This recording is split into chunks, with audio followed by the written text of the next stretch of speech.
All right, let's jump right into this explainer. Today, we're diving into a genuinely fascinating and honestly, pretty intense psychological perspective on human relationships. We're going to examine a central premise pulled directly from dark psychology and the historical strategies of Niccolò Machiavelli.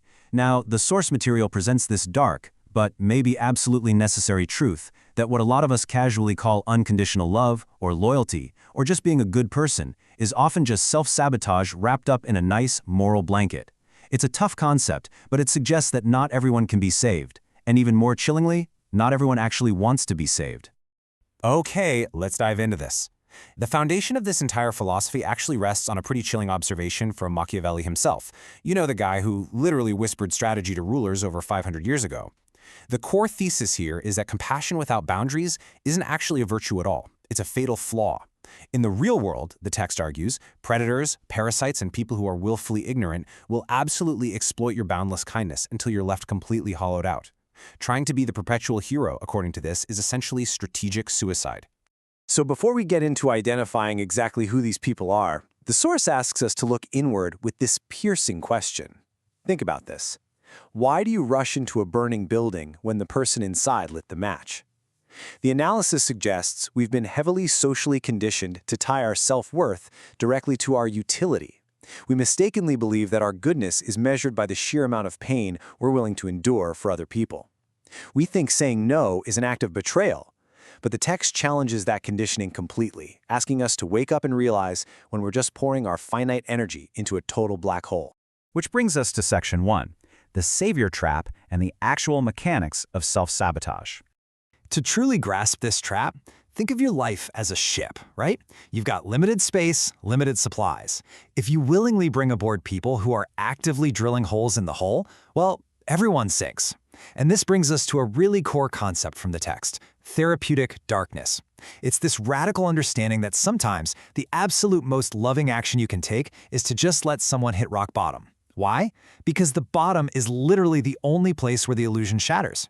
When you constantly swoop in to save the day, you're actually stealing their lesson. You interrupt the natural law of cause and effect, and you end up enabling their destructive behavior to just keep going unchecked. Moving right along, let's look at Section 2, drains on your energy, specifically dealing with incompetence and entitlement.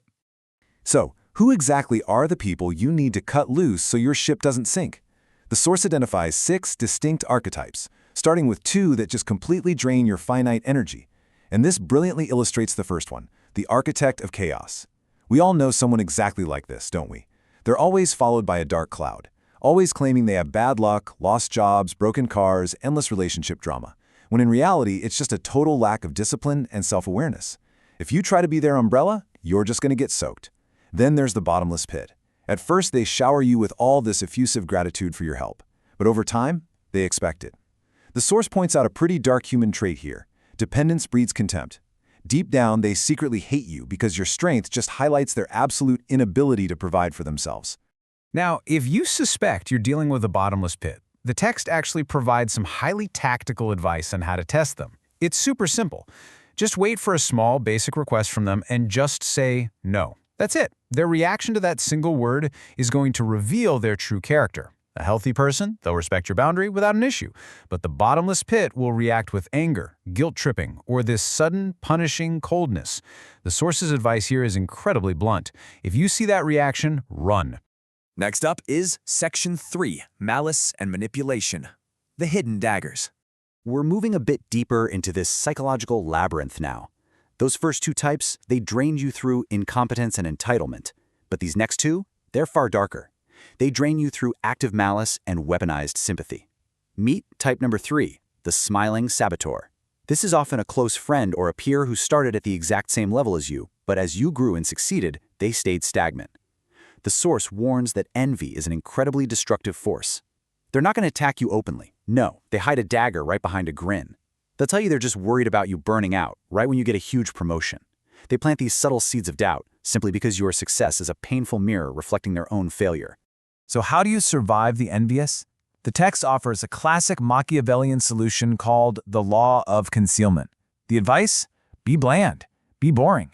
When they ask how you're doing, tell them it's a grind. Feed them the misery they subconsciously crave, and save your true victories and your real joy for the people who actually wish you well. If you try to pull them up to your level, the source warns, you're essentially hugging a suicide bomber who will happily blow up the bridge you're building just to watch you fall. Now, what's really interesting about this concept is a critical distinction regarding type 4. Look, we all know true victims of circumstance, but the source draws a really hard line between a true victim and a professional victim. A true victim desperately wants to escape their pain and regain their agency, but a professional victim, they farm it. They weaponize their fragility and wear their trauma like a literal crown. If you offer them a ladder, they're going to complain their arms are too tired to climb. They will fight your solutions tooth and nail because to them, getting better means losing their identity and the attention that their weakness guarantees. And here is a stark warning the source provides about dealing with a professional victim. The moment you are finally exhausted and you say, "Look, I cannot carry you anymore," the lamb becomes a wolf. Because they desperately need a villain to complete their tragic story, they'll rewrite history to make your sheer exhaustion look like calculated cruelty.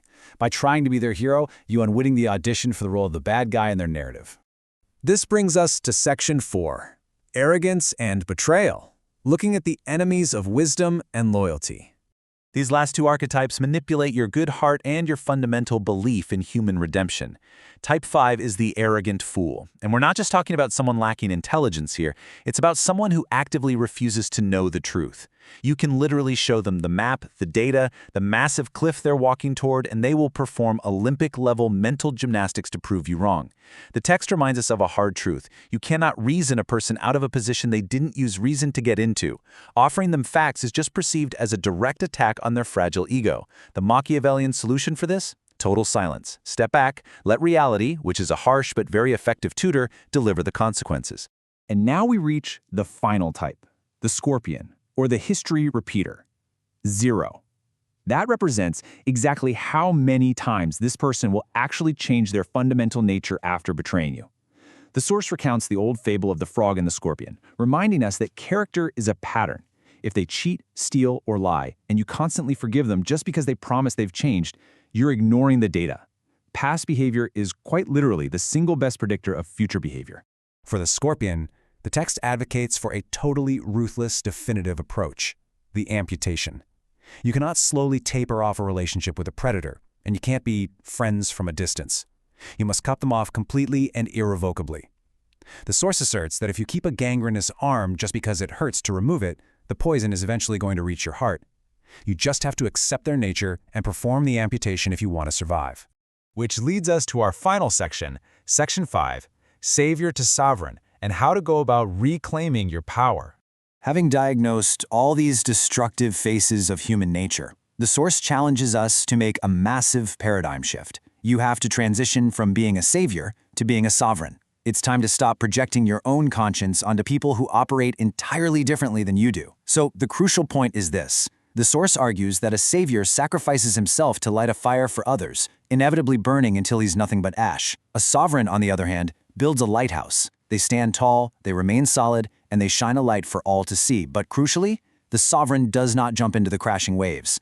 Those who genuinely want to be saved will swim to the light. Those who don't, won't. But the lighthouse remains unbroken. The text promises that when you finally stop trying to save the unsavable, tangible benefits rapidly start to appear in your life. You reclaim your finite energy and your time. Your anxiety vanishes, your physical health improves, and even your financial stability can return. You basically begin to build an empire of your own peace. And most importantly, you reserve your formidable strength for the few people who actually deserve it, the ones who actually grow when you water them. And that, the source notes, is true power. But the text leaves us with one final, incredibly provocative thought. Let's say you do it. Once you cut away the parasites and you're left completely alone in the room, looking in the mirror, you have to face the ultimate shadow. You have to ask yourself, what if the person you were desperately trying to save out there, all this time, was simply a projection of the part of yourself that you haven't healed yet? It's a pretty chilling psychological twist to ponder as you evaluate exactly where you're investing your energy. Thank you so much for exploring this explainer with me, and keep questioning what you learn.